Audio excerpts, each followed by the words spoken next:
Hi hello study time ടിപ്സിൻ്റെ പുതിയൊരു വീഡിയോയിലേക്ക് എല്ലാവർക്കും സ്വാഗതം. ഈ ഒരു പുതുവർഷം എല്ലാവർക്കും സന്തോഷത്തിൻ്റെയും സമാധാനത്തിൻ്റെയും ഐശ്വര്യത്തിൻ്റെയും ആകട്ടെ എന്ന് ആത്മാർത്ഥമായി പ്രാർത്ഥിക്കുന്നു. Happy new year.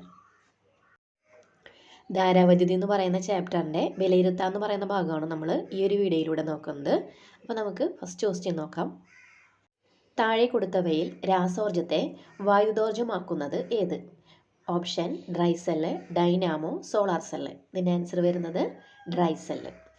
ഒരു അടഞ്ഞ സർക്യൂട്ടിൽ വൈദ്യുത പ്രവാഹം ഉണ്ടാകണമെങ്കിൽ അതിലെ സെല്ലിൻ്റെ 2 ടെർമിനലുകൾ ഉയർന്ന പൊട്ടൻഷ്യലിലായിരിക്കണം, തമ്മിലൊരു പൊട്ടൻഷ്യൽ വ്യത്യാസം ഉണ്ടായിരിക്കണം, വ്യത്യസ്ത താപനിലയിലായിരിക്കണം, വ്യത്യസ്ത ഉയരത്തിലായിരിക്കണം. അപ്പോൾ ഇതിൻ്റെ ആൻസർ വരുന്നത് ബി ആണ്. തമ്മിൽ ഒരു പൊട്ടൻഷ്യൽ വ്യത്യാസം ഉണ്ടായിരിക്കണം. അതായത് ഒരു പൊട്ടൻഷ്യൽ വ്യത്യാസം ഉണ്ടായാൽ മാത്രമേ ഒരു അടഞ്ഞ സർക്യൂട്ടിൽ വൈദ്യുത പ്രവാഹം ഉണ്ടാവുകയുള്ളൂ. മൂന്നാമത്തെ ക്വസ്റ്റ്യൻ. താഴെ കൊടുത്തവയിൽ അമ്മീറ്ററും വോൾട്ട് മീറ്ററും ശരിയായ രീതിയിൽ ബന്ധിപ്പിച്ച സർക്യൂട്ട് ഏത്? ഇതിൻ്റെ ആൻസർ വരുന്നത് ഫിഗർ സി ആണ് വരുന്നത്. അതായത് വോൾട്ട് മീറ്റർ നമ്മൾ സർക്യൂട്ടിൽ ഘടിപ്പിക്കുമ്പോൾ സമാന്തരമായിട്ടും അമ്മീറ്റർ ശ്രേണി രീതിയിലുമാണ് ഘടിപ്പിക്കേണ്ടത്. അതുപോലെ തന്നെ വോൾട്ട് മീറ്ററിൻ്റെ നെഗറ്റീവും ബാറ്ററിയുടെ നെഗറ്റീവും തമ്മിലാണ് ബന്ധിപ്പിക്കേണ്ടത്. അങ്ങനെ വരുമ്പോൾ ഫിഗർ സി ആണ് ആൻസർ. നാലാമത്തെ ക്വസ്റ്റ്യൻ. എ കോളത്തിലുള്ളവയ്ക്ക് ചേരുന്നവ ബി, സി എന്നീ കോളങ്ങളിൽ നിന്ന് എടുത്ത് എഴുതുക. എയിൽ പൊട്ടൻഷ്യൽ വ്യത്യാസം, അതിൻ്റെ ബിയിൽ വരുന്നത് W/Q, സിയിൽ വോൾട്ട്. നെക്സ്റ്റ് കറണ്ടിൻ്റെ വരുന്നത് Q/T, സി കോളത്തിൽ വരുന്നത് ആംബിയർ. നെക്സ്റ്റ് പ്രതിരോധത്തിൻ്റെ ബി എന്ന് വരുന്നത് V/I, സി കോളത്തിൽ നിന്ന് ഓം. അഞ്ചാമത്തെ ക്വസ്റ്റ്യൻ. ഒരു വൈദ്യുത സർക്യൂട്ടിലെ എം എന്ന ബിന്ദുവിൽ നിന്ന് 5 കുളം വൈദ്യുത ചാർജ് എൻ എന്ന ബിന്ദുവിൽ എത്തിക്കാൻ 50 ജൂൾ പ്രവൃത്തി ചെയ്തുവെങ്കിൽ എം, എൻ എന്നീ ബിന്ദുക്കൾക്കിടയിലെ പൊട്ടൻഷ്യൽ വ്യത്യാസം എത്ര? ക്വസ്റ്റ്യനിൽ തന്നിരിക്കുന്ന വാല്യൂസൊക്കെ നമുക്ക് എടുത്ത് എഴുതാം. പ്രവൃത്തി W = 50 ജൂൾ, വൈദ്യുത ചാർജ് Q = 5 കുളോം.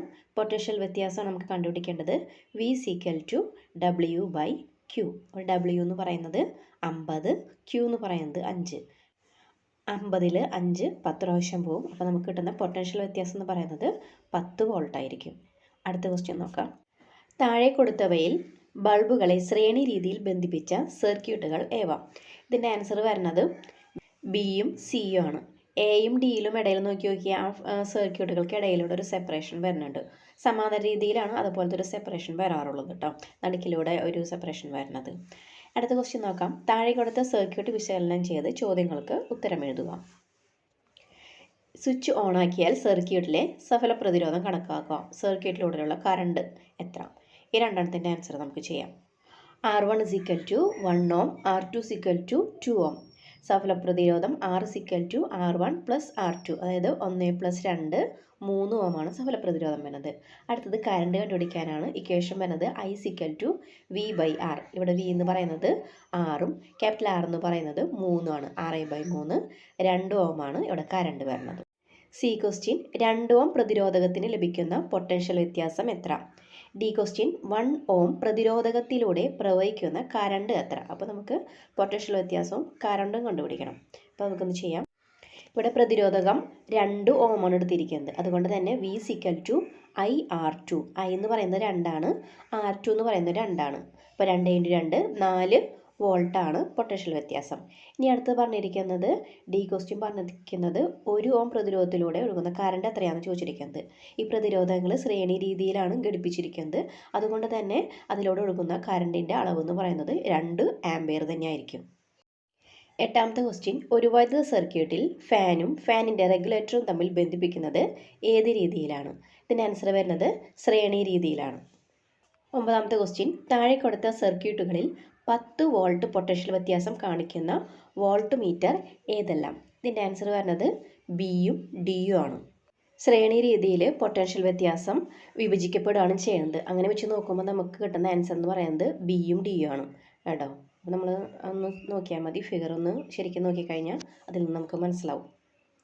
എക്സ്പ്ലനേഷൻ്റെ ആവശ്യമുണ്ടോ ഉണ്ടെന്നുണ്ടെങ്കിൽ ഒന്ന് പറയാം. ആദ്യത്തെ സർക്യൂട്ടിലാണെന്നുണ്ടെങ്കിൽ 10 വോൾട്ടാണ് കൊടുക്കുന്നത്. വോൾട്ട് മീറ്റർ ആണെന്നുണ്ടെങ്കിൽ ഒരു റെസിസ്റ്ററിൻ്റെ മേലെ ആ ഒരു ഭാഗത്താണ്, ആ 2 റെസിസ്റ്ററിൻ്റെ അപ്പുറത്തും ഇപ്പുറത്തുള്ള പോയിന്റിലാണ് വോൾട്ട് മീറ്റർ വെച്ചിരിക്കുന്നത്. അപ്പോൾ അവിടെ പൊട്ടൻഷ്യൽ വ്യത്യാസം പകുതിയാവുകയാണ് ചെയ്യുന്നത് അല്ലേ. അതുകൊണ്ട് തന്നെ അവിടെ വോൾട്ട് മീറ്ററിൽ 10 വോൾട്ട് എന്തായാലും കാണിക്കില്ല. രണ്ടാമത്തെ ഫിഗറിലേക്ക് വരുമ്പോൾ 10 വോൾട്ടിൻ്റെ ബാറ്ററിയാണ് അവിടെ കണക്ട് ചെയ്തിരിക്കുന്നത്. അത് 2 എൻഡിലായിട്ടാണ്, അത് പ്രതിരോധത്തിൻ്റെ 2 എൻഡിലായിട്ടാണ് വോൾട്ട് മീറ്റർ കണക്ട് ചെയ്തിരിക്കുന്നത്. അതുകൊണ്ട് തന്നെ ആ വോൾട്ട് മീറ്ററിൻ്റെ റീഡിങ് 10 വോൾട്ട് ആയിരിക്കും. ഇനി സിയിലേക്ക് വരാമെന്നുണ്ടെങ്കിൽ ഇവിടെ 20 വോൾട്ടാണ് കൊടുക്കുന്നത് അല്ലേ. അത് 2 എൻഡിലും, ഈ വോൾട്ട് മീറ്റർ കണക്ട് ചെയ്തിരിക്കുന്ന പ്രതിരോധത്തിൻ്റെ 2 എൻഡിലുമാണ്. അപ്പോൾ വോൾട്ട് മീറ്റർ റീഡിങ് അവിടെ 20 ആയിരിക്കും കാണിക്കുക. അതുകൊണ്ട് തന്നെ അതും വരില്ല.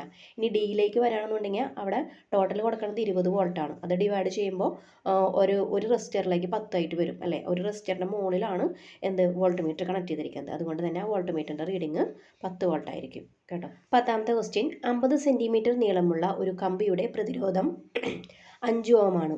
ഇതിനെ വലിച്ചു നീട്ടി നീളം ഇരട്ടിയാക്കുന്നു എങ്കിൽ ചാലകത്തിൻ്റെ ഛേദതല പരപ്പളവിന്, അതായത് വണ്ണത്തിന് എന്ത് മാറ്റം സംഭവിക്കും?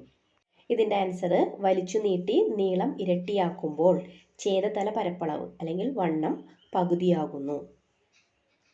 ബി ക്വസ്റ്റ്യൻ, ചാലകത്തിൻ്റെ പ്രതിരോധം എത്രയാകും? വണ്ണം പകുതിയാകുമ്പോൾ പ്രതിരോധം ഇരട്ടിക്കുന്നു. ഇതുമൂലം ആദ്യത്തെ പ്രതിരോധകത്തിൻ്റെ 4 മടങ്ങാകും പുതിയ പ്രതിരോധം. അതായത് ആദ്യത്തെ പ്രതിരോധം എന്ന് പറയുന്നത് 5 ഓം ആയിരുന്നു. അതിൻ്റെ 4 മടങ്ങ് എന്ന് പറയുമ്പോൾ 5 × 4 20 ഓമാണ് പുതിയ പ്രതിരോധം വരുന്നത്. 11ാമത്തെ ക്വസ്റ്റ്യൻ, താഴെ കൊടുത്തവയിൽ ഓം നിയമത്തെ സൂചിപ്പിക്കുന്ന ഗ്രാഫ് ഏതാണ്?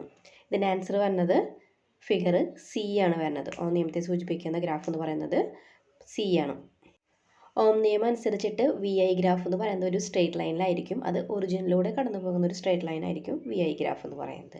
അപ്പോൾ ഇതോടുകൂടി ഈ ഒരു ചാപ്റ്ററിൻ്റെ വിലയിരുത്തുക എന്ന് പറയുന്ന ഒരു ഭാഗം അവസാനിച്ചു. നിങ്ങൾക്ക് ഈ വീഡിയോ ഉപകാരപ്പെട്ടെങ്കിൽ ഫ്രണ്ട്സിന് ഷെയർ ചെയ്യാം. മറ്റൊരു വീഡിയോയുമായി നമുക്ക് വീണ്ടും കാണാം.